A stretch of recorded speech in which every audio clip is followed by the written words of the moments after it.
Evet arkadaşlar, şimdi Büyük Ayasofya'dan başladık yolculuğumuza. Hipodrom meydanını geçtik ve nihayetinde can kurtaran semtine, Küçük Ayasofya'ya doğru geldik.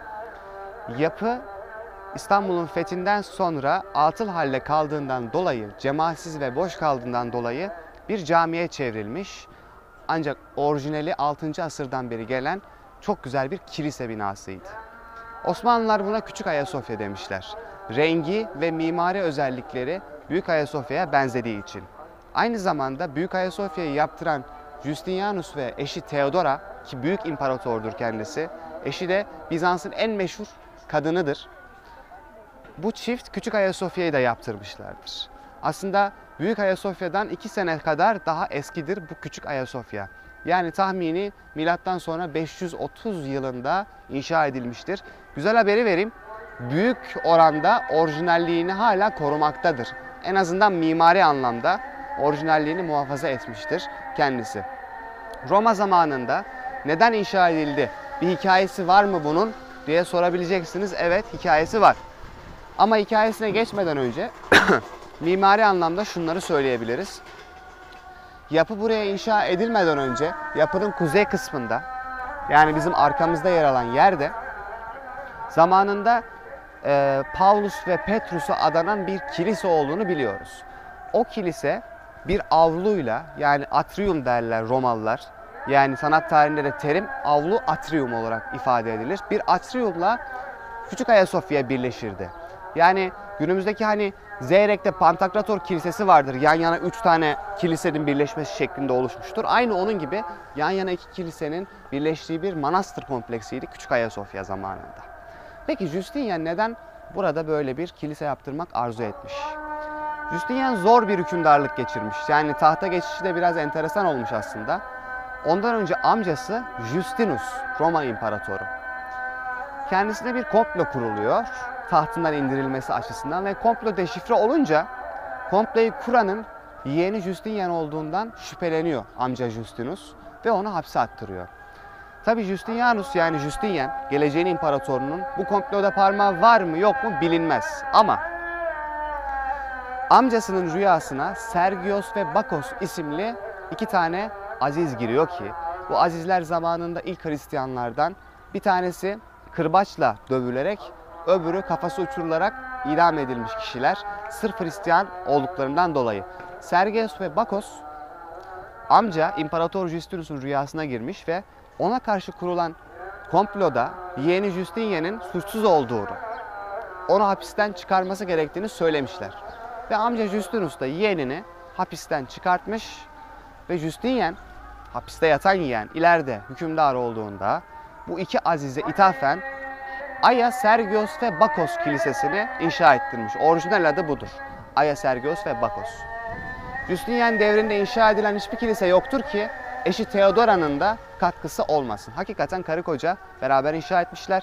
İkisinin beraber inşa ettiğine dair bir kitabe Yunanca, burada Grekçe yazılmış. İçeride görebilir miyiz? Ümit ediyorum ki görebiliriz.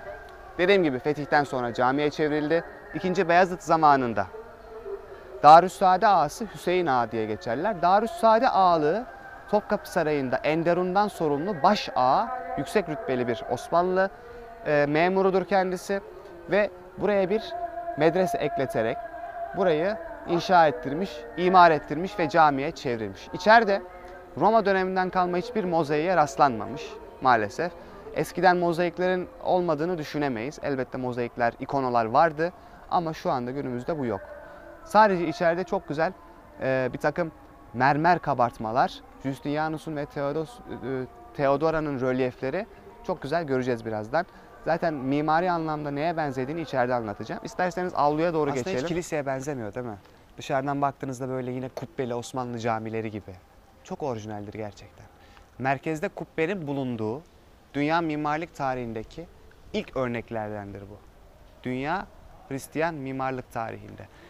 Kubbe bizim camilerimizin sembolü değil miydi? Hristiyanlar da mı kubbe kullanıyordu diye insanlar bir sorabilirler. Kubbe kullanıyorlardı. Ayasofya'nın kubbesi. Yani 1537'de yapıldı Büyük Ayasofya. Kubbesi o zamana kadar dünyanın gördüğü en büyük kubbeydi. Bizimkiler de çok sevmişler ve bunu İslami bir element katarak camilerimize yorumlamışlar ama kubbe 6. asırdan beri, daha eskilerden beri bilinen, uygulanan bir mimari element. Burada da merkezi çok güzel bir kubbe göreceğiz. Gerçekten. Yani o devirde mimarların bunu hayal etmiş olmaları, klasik kilise mimarisi nedir? Dikdörtgendir, üstü çatılıdır. Ev gibi bir yerdir yani kilise. Ama 6. asırda bu yapıyı yapmaları gerçekten büyük bir özgünlüktür. Justinian devrinin mimarları zeki beyinlerdi, özgür beyinlerdi ve çalışmalarını eskiden koparak yapmayı başarmışlardı. Mimari de sanatta bir Rönesans'tır 6. asır Bizans tarihinde. Gerçekten öyle. İmparatorun kendisi de mimari mühendisi oldukça desteklemiş ve onlara pek çok hak vermişti. Ve bu zeki beyinler özgür düşünceyle bu gibi yapıları yaptı.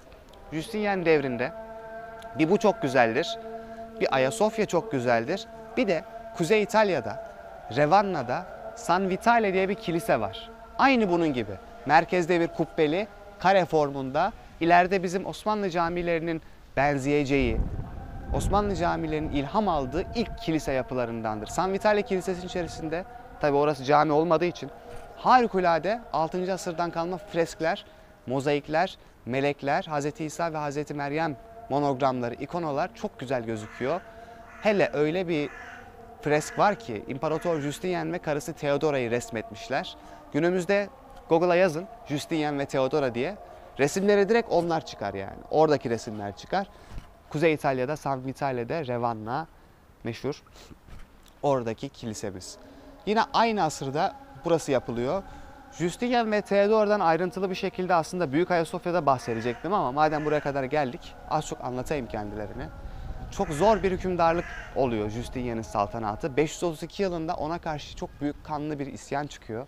Tarihler Nika isyanı derler onun için. 532 yılında. Roma'nın gördüğü en büyük isyan. İsyan çıktığı zaman yapılacak olan iki şey vardır. Birincisi, en büyük mabet halk tarafından yakılır. Bu durum yönetimden hoşnutsuz olduklarının bir göstergesidir. İkincisi de hipodrom meydanı doldurulur. Hakikaten de öyle olmuş. Justinian'e karşı büyük bir isyan patlak vermiş ve herkes Nika Nika diye bağırmış. Nika zafer demek. Zafer, zafer. İmparatoru postalıyoruz, kurtuluyoruz imparatordan. İmparator da hakikaten o zamana kadar aldığı radikal kararlarla ve soyu anlamında asil bir sülaleye dayanmadığından dolayı, tamam askeri bir sülaleden geliyor. Amcası kendisinden önce Roma imparatoru ama sonuçta Roma'nın yüzyıllardır gelen bir hanedanlığı var. Soylu aileleri var. İnsanlar onları bir anda kabul etmiyor. Theodora ise bambaşka bir durum. Normalde hipodromda ayı oynatan bir kızın, bir kadının dansöz kızıymış yani zamanında. Justinian onu beğeniyor. Henüz imparator değilken bir yasa çıkartıyor. Yasaya göre imparatorlar normalde kesinlikle saray dışından böyle alt kademeden kişilerle evlenemez. Yasayla bunu evlenebilir şekilde çekiyor bu yasayla ve Theodora ile evleniyor imparator olması. Yani sıfır seviyesinden adeta dünyanın en güçlü kadını oluyor yani Theodora. Ve Theodora bu isyan patlak verdiğinde imparatorun elinden tutuyor. Kocacığım diyor, bak şimdi kaçarsak korkak olarak kaçmış oluruz. Ama ben şimdi korkak bir köle gibi kaçmaktansa üzerimdeki erguvan rengi, porfir rengi kıyafetlerle bir imparatorça gibi ölmeyi yeğlerim.